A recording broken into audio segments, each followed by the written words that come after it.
पुरुषोत्तमम। इष्ट के प्रति अटूट निष्ठा जीवन को नियंत्रित करता है।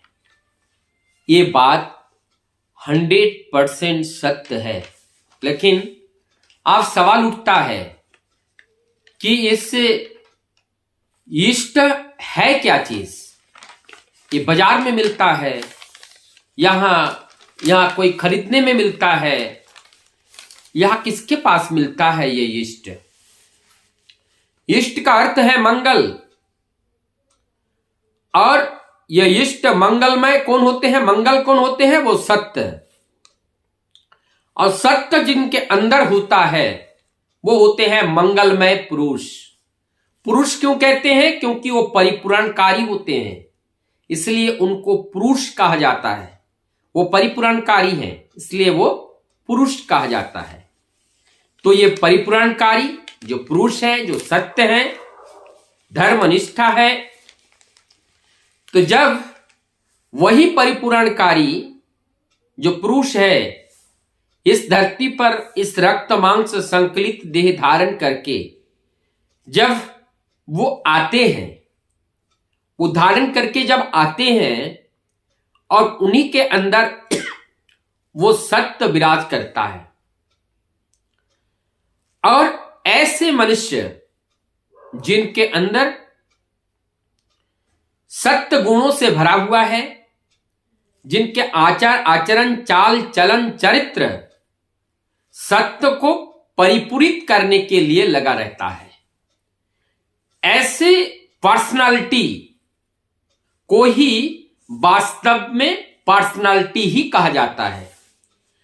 जो सत्य का परिपूरक हो, परिपूर्ण हो, परिपोषक हो, वही एक्चुअली पर्सनालिटी के अधिकारी होते हैं। और ऐसे व्यक्तित्व के जो धनी होते हैं वही होते हैं पुरुषोत्तम, क्योंकि पुरुषों में वो श्रेष्ठ पुरुष होते हैं और वो प्रतिनिधित्व करते हैं।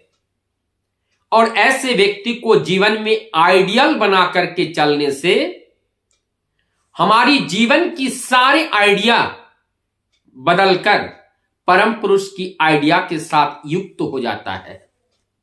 और जब परम पुरुष की आइडिया के साथ युक्त होता है और उस आइडिया के साथ युक्त होकर, उसी आइडिया के साथ युक्त होकर हमारे विचारों में, भावनाओं में, दृष्टि में, भंगिमा में एक परिवर्तन आता है। और इस परिवर्तन को नवजागरण कहते हैं। और इन नवजागरण से एक नव संस्कार और संस्कृति का सृजन होता है, जिसको हम साधारणता सत्य युग के नाम से जानते हैं। और ये कब संभव हुआ? इष्ट के प्रति अनुराग।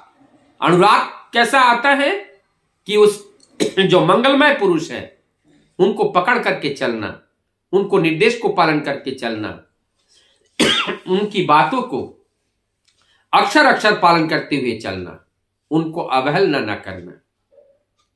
जब हम उनको अवहेलना नहीं करते हैं तब हमारी एक एक अवगुण एक एक करके वो छूटता चला जाता है। और एक समय ऐसा आता है सारे अवगुणों से मुक्त हो जाते हैं, फिर वो मुक्त पुरुष बनता है और वो मुक्त पुरुष बंधन से भी मुक्त होते हैं, इसलिए उन्हें मुक्ति भी मिल जाती है। वंदे